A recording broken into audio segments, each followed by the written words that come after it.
반갑습니다. 드러내기 경영 VM 비즈니스 코치 정출아입니다. 요즘 퇴직하는 사람들이 여러분 회사에 줄어들고 있나요? 늘어나고 있나요? 그리고 사직서가 올라오면 어떻게 대응하시나요? 퇴직하는 이유를 알기 위해서 팀장이 미팅하고 임원이 미팅하고 인사부서에서 미팅하고 대표가 미팅하는 그렇게 요란한 면담 시간을 소요하는데 과연 그렇게 시간을 투자할 가치가 있는 것일까요? 면담하는데 거치지 않고 또 술을 한잔 해야 솔직한 이야기를 들을 수 있다고 생각해서 회식비까지 사용해가면서 의견을 듣는데 과연 그렇게 투자할 가치가 있는 것일까요? 더 큰 문제는 뭐냐 하면은 실제의 퇴직 사유는 대부분 돈에 관련되어 있는 것이 많은데 돈 얘기를 하면 치사해 보이니까 속마음은 숨겨놓고 다른 이유를 대는 것입니다. 예를 들면은 드러내기 경영 VM 혁신 활동에 대해 핑계를 대는 퇴직자들도 있습니다. 예를 들면은 아침마다 일어서서 함으로 힘이 들다, 구호하는 것이 부담이 된다, 마음을 드러내는 것은 개인 사적인 영역이다. 이러한 것을 퇴직 이유로 말하는 경우도 있습니다. 그래서 퇴직자의 의견을 반영해서 아침에 마음 상태, 몸 상태를 드러내지 않고 시작을 하면은 좋은 관계가 깨지거나 특히 안전사고의 위험이 따라오는 것이지요. 그리고 구호를 하는 목적은 두뇌를 활성화시켜서 목표의식을 명확히 하는 데 있습니다. 그런데 그렇게 활성화시키지 않고 바로 일을 한다면은 타성에서 벗어나지 못하는 것이지요.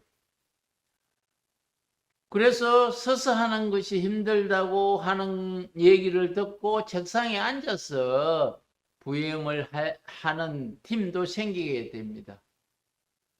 그러나 최근에는 집중도를 높이기 위해서 회의를 앉아서 하는 것이 아니라 서서 하는 회사도 늘어나고 있습니다.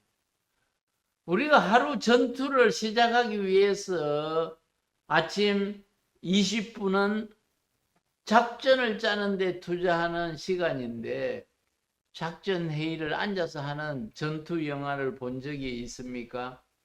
작전 회의를 앉아서 한다는 것은 그 정신 상태부터 안일하지 않을까 하는 생각이 듭니다.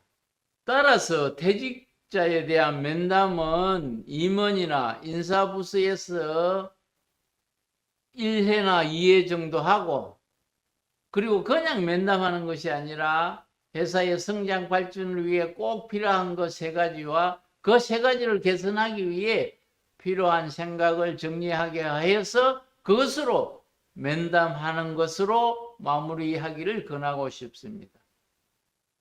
그리고 중요한 것은 우리가 시간 들여서 만나야 할 사람은 어떠한 어려운 환경에서도 내부에서 지속적으로 근무하고 있는 건속자이며 그 건속자들이 왜 건속하는 이유를 찾아서 정기적으로 면담도 하고 회식을 해야 하겠지요.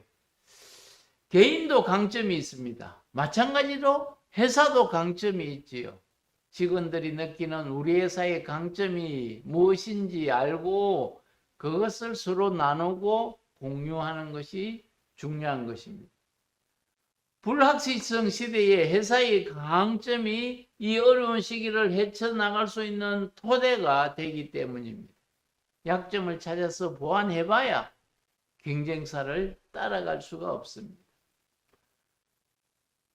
왜 여기 남아있는 직원들이 퇴직하지 않고 열심히 일하는 그 이유가 무엇인지에 대해서 그 내용을 알고 그것을 공유하자는 것입니다. 그러면은 우리 회사의 강점을 어떻게 찾을 수 있을까요? 첫째는 우리가 고객에게 제공한 그 가치에 대해서 고객이 매우 만족했던 사례가 있을 겁니다. 그것이 우리의 강점입니다. 과거를 떠올리고 그때 무슨 일이 있었는지를 되돌아보고 고객이 매우 만족했던 사례를 열거해 보는 것입니다. 그래서 그 강점이 아직도 우리에게 남아있고 그대로 사용되고 있는지를 생각해 볼 필요가 있습니다. 두 번째는 3년 이상 근속 직원들이 우리 회사의 강점이라고 생각하는 것을 각각 7가지를 적게 하고 그것을 집계를 내어서 강점 순위를 매겨보는 것입니다.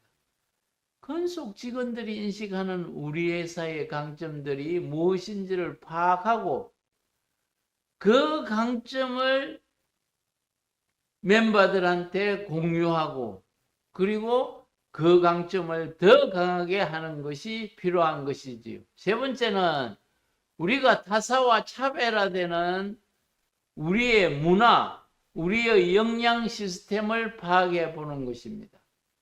드러내기 경영 VM 혁신을 하는 회사는 이런 강점이 있습니다. 첫째는 해야 할 일을 하고 싶어하고 할 수 있게 합니다. 두 번째는 팀장의 코칭으로 공유하고 지지하고 인정하고 격려를 하며 함께 소통하며 일합니다. 세 번째는 드러냄으로써 상하 간에 동료 간에 신뢰가 생기는 것입니다. 네 번째는 솔선하고 책임감과 프라이드가 생깁니다. 다섯 번째는 매일 프로세스가 관리되므로 성과가 높아집니다. 여섯 번째는 서로의 다른 점을 인정함으로 소통이 활성화됩니다. 일곱 번째는 자율, 성취, 좋은 관계라는 행복 에너지가 모여서 감사가 넘치는 회사가 되는 것입니다. 회사의 문화를 팔면은 값이지만 물건을 팔면 영원한 을이라는 것을 VM 활동을 하는 회사들은 잘 알고 있습니다. 부산에 있는 연산메탈은 관리 여직원도 물류 직원도 영업 직원도 대표이사도 감사를 기반으로 하는 드러내기 경영 TVVM이라는 문화를 잘 팔고 있습니다. 그런데 주의할 점은 강점을 너무 심하게 사용했을 때 올 수 있는 부작용을 미리 생각하고 상황에 따라서 강도를 조절할 수 있다는 것을 인지해야 합니다. 대부분 사람들은 약점을 먼저 보완하는 것이 낫다고 생각합니다. 그러나 피터 트루커는 조직의 고유 목적은 강점을 더 강하게 하는 것이다. 물론 강점을 통해 본질적인 약점을 극복할 수는 없지만 강점 버튼이 눌러지면 약점을 무용지물로 만들 수 있다라고 강점 강화를 요청을 했습니다. 우리 회사의 강점은 무엇인가요? 그리고 나의 강점은 알고 계시나요? 그리고 팀끼리 적어보고 서로 나누어 보시길 바랍니다. 그 나눔을 통해서 자부심이 생기고 보람이 생깁니다. 이 채널은 행복의 길로 이끌기 위해 만든 채널입니다. 지인들에게 공유해 주시고 함께 행복을 가꾸어 보도록 합시다. 감사합니다.